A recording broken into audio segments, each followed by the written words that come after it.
nous allons continuer notre lancée sur la création de serveurs HTTP qui soient vraiment solides, robustes et qui est production ready. Nous avons vu jusque-là comment définir des timeouts pour le temps de lecture, d'écriture et d'attente d'une complétion de la requête. Quand le client se connecte, il a 10 secondes pour commencer ou pour finir sa requête. Donc, jusque-là, c'est cool. Mais supposons que nous ayons, par exemple, un deuxième handler qui fait vraiment du boulot qui soit lourd. On va dire heavy. Voilà. On va changer ça. Ok. Je vais l'appeler heavy to do. Donc, le heavy handler. Et lui, tout ce qu'il fait, c'est créer... C'est un handler, mais qui fait du boulot, qui prend du temps, qui prend beaucoup de ressources. Et nous allons voir pourquoi on a besoin de gérer un cas comme celui-là. Supposons que vous ayez... que nous avons une route qui fait beaucoup de traitements en base, qui fait des appels vers des services externes. Donc, tant que le client est là, il attend le résultat. Ça a du sens de traiter et de voir, de mettre le temps qu'il faut pour lui retourner la réponse. Mais supposons qu'en plein milieu de votre traitement, le client se déconnecte ou il s'en va. Est-ce que ça vaut vraiment la peine de continuer à faire ce traitement? Non, je pense que non. Donc, je vais vous montrer comment, en Go, je peux dire quand un client se déconnecte ou quand il n'est plus intéressé par ce que je fais, ben, je l'arrête au plus tôt. Donc là, je vais juste finir la signature de mon handler. Et je vais... Ok. On va retourner juste du texte cette fois-ci. Content. Type. Je vais mettre du texte plain. Je vais même mettre right header. Je vais HTTP status. OK. OK. Et puis là, je vais écrire. Je vais écrire une réponse au client. Donc, ce sera juste un hello ou un terme assez hello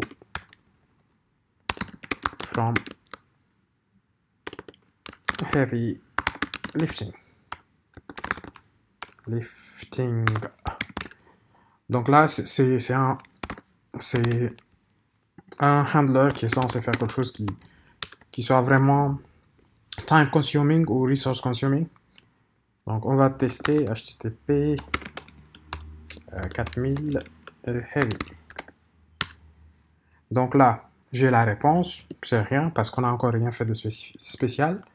Donc là, nous allons dire que nous sommes entrés dans la partie où on fait du heavy lifting. Et nous allons attendre time.sleep 3 secondes par exemple. Une fois que ces 3 secondes sont finies, on va juste écrire que c'est bon, on a fini. Print line done. On va relancer notre serveur. Et on va refaire la requête. Donc là, heavy lifting, il est en train de faire le boulot.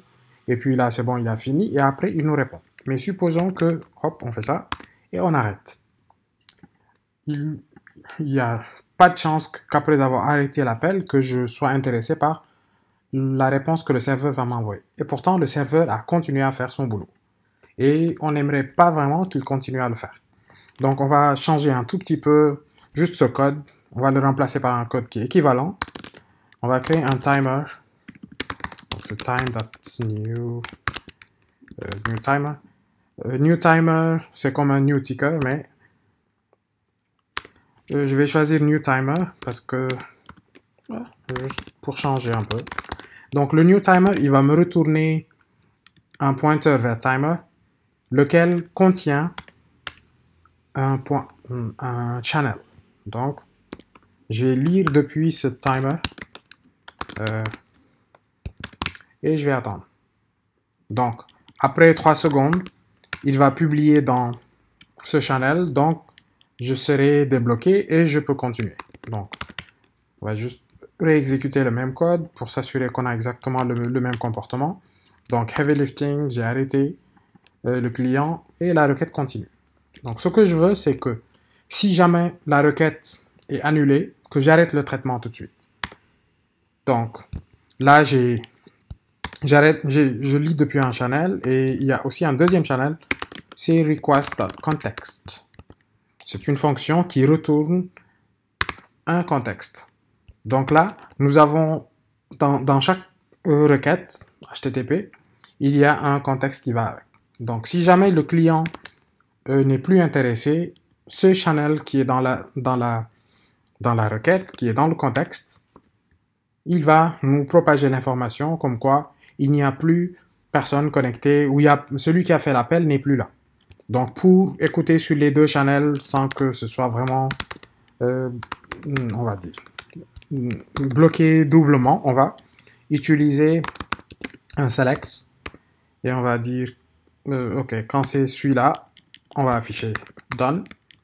Et quand c'est celui-là quand c'est la deuxième branche, là, on va juste dire fmt.println cancelled by client.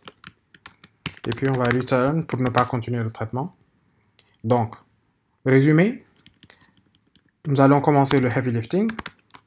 Et puis, on attend 3 secondes. Si rien ne se passe, on affiche done.